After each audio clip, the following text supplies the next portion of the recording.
একঘেয়েমি পটল চিংড়ি কাঁঠাল চিংড়ি আর ভাল লাগছে না, তাই আজকে বানিয়ে ফেললাম চিংড়ি দো পেঁয়াজা। প্রথমে চিংড়ি মাছগুলোকে নুন ও হলুদ দিয়ে মাখিয়ে নিয়েছি। এবার কড়াইয়ে তেল গরম করে নিয়ে চিংড়ি মাছগুলোকে লাল লাল করে ভেজে নিলাম। এবার একে একে আলুগুলোকেও ভেজে নিলাম।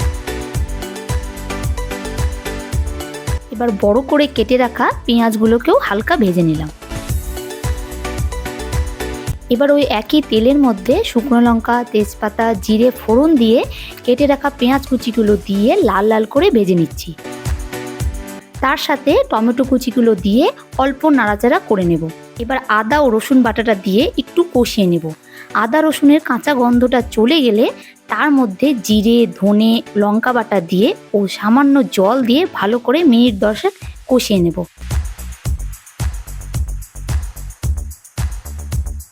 এবার ভেজে রাখা আলুগুলো দিয়ে আরও কিছুক্ষণ কষিয়ে নিলাম।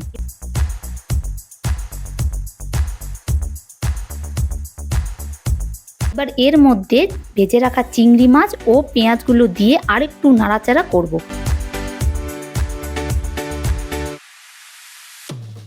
এবার পরিমাণ মতন জল দিয়ে দিলাম।